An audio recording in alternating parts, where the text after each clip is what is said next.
Welcome to my debate of the week, ladies and gentlemen. Now I'm going to be talking about roughly 5 things. The first one is about the WWE network. Now, they've been talking about doing a network for years. Many people thought maybe it would be on cable or it would be on the internet. Now that we know it's on the internet and it's going to be $9.99 a month, what does this mean for the casual fan or for marks? Here's the question. Are you willing to continue using regular ways of seeing wrestling, or do you want to do this on streaming internet? I'm sure many people are going to say, hell, I want to do this on streaming internet. $9.99 a month to see our regular pay-per-views? Dude, we're going to get busy watching this. Instead of paying $60 or $70, we can do it for $9.99 a month and get other things and other shows. But this is where things kind of, for me personally, it's a double-edged sword. The WWE is a company that was originally a promotion that has now become more of a corporate entity. Well, it hasn't, kind of, it is. But the problem is they're trying to branch out into different things. They tried doing movies and doing DVDs. And WWE Studios has not panned out. They have not done that well. I think they've lost a lot more money than they have in producing actual movies. And I'm sure they're still producing movies. They're going to still produce them because they'll think at certain points they'll make some level of profit. But that's a waste of money. The WWE network itself, which sounds really great for the casual fan, pay $9.99, you get great content. The problem is, to a point, is the WWE is stretching itself way too far. If they're going to put all their shows, even though they'll keep it probably on the USA Network, and they'll keep showing stuff on regular television, like on I and like Channel 11 or something in New York, to stretch themselves out that far and to reduce the amount of money they could be getting from their pay-per-views to do a $9.99 gimmick does sound like it'll be greater for the fans and the WWE in total. But the problem here is this. Who says they'll make money doing a $9.99 a month subscription? There's no guarantee they will. It may work out in the beginning, but as time goes on, if you don't have enough people paying into that $9.99 and the merchandise is not giving enough money, and even if the pay-per-views where you do $60 or $70 still exist, the numbers of people doing pay-per-views is dropped. Where are you going to get the extra money from? And that's not even talking about, guess who? Stephanie's mom. Linda may try to run again. What will happen if she tries to run one more time? This year in 2014 is the midterm elections. She may try to run again. What happens if she does? How many millions of dollars has the WWE poured into Linda McMahon's bid to become a senator? So far in the last 4 years, 4 or 5 years at least, $100 million. What happens if Vince tries again? You are trying to run your regular business that you know you're not getting very big merchandise buys. Your pay-per-views are not huge. Your content for your DVDs, for your movies are not that great either. Even though you're making certain profit, now you should launch yourself a website, your regular website, but now you just stream, thinking that more people will come in for a $9.99 subscription. There is no guarantee they'll make big money with this. In fact, it could hurt them in the end.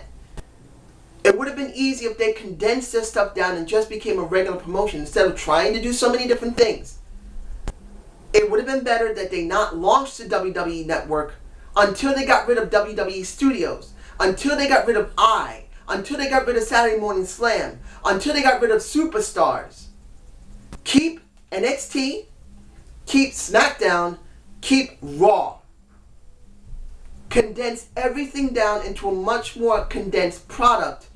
And then if you see a lot more buys, then you could do the WWE Network.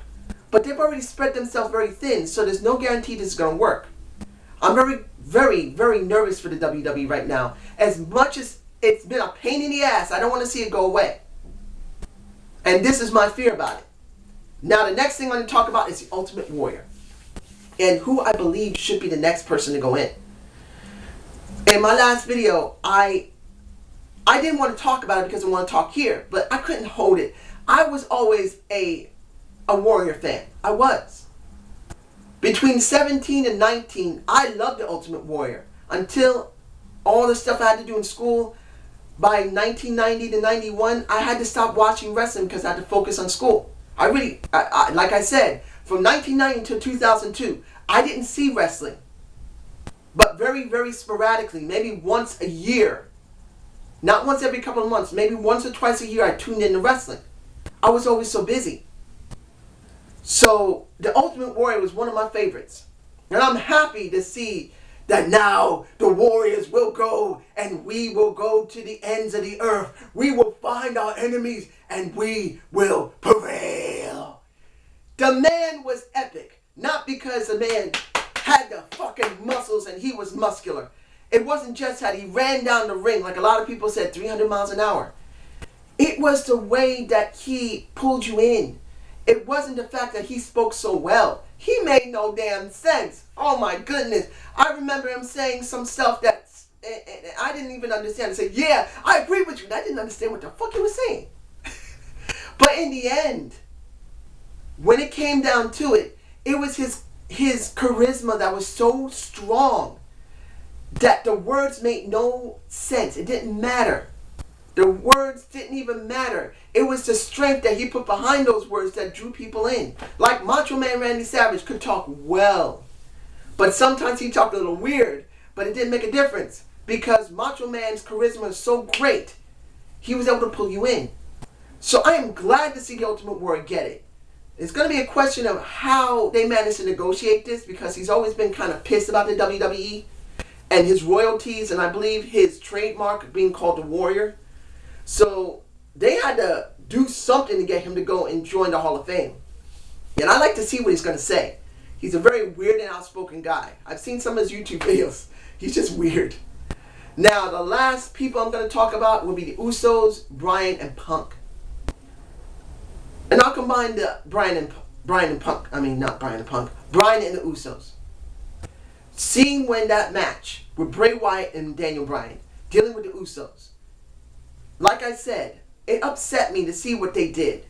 They could have had a couple of months in it. Unless they really were scared that Daniel Bryan would lose the base. And they didn't want to do it. It would have been better to wait a month. That's just my perspective. But like the Slick Daddy said, if it was something they were really worried about that could happen, them dropping it, if it had to be done, fine. But the people who benefited from that match last week was the Usos. You guys know me. I've always said the Usos should have at least gotten one title run.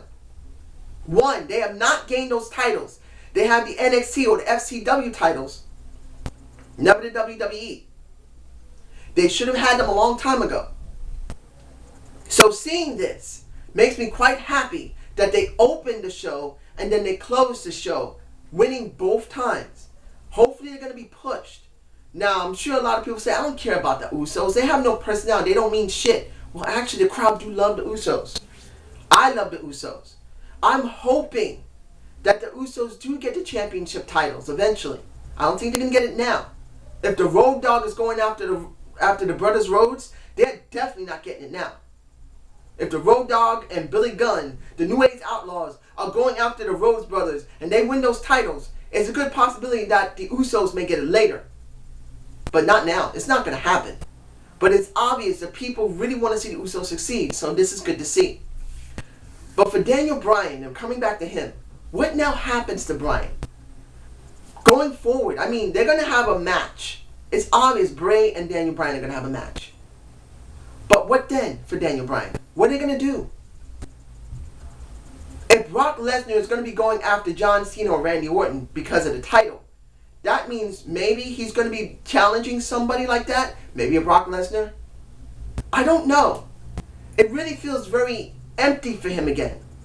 Kind of what's going on with CM Punk. CM Punk is being used as a plot device for the Road Dogg and Billy Gunn to springboard themselves off into the world title scene, for tag team world title scene, so they could get the titles.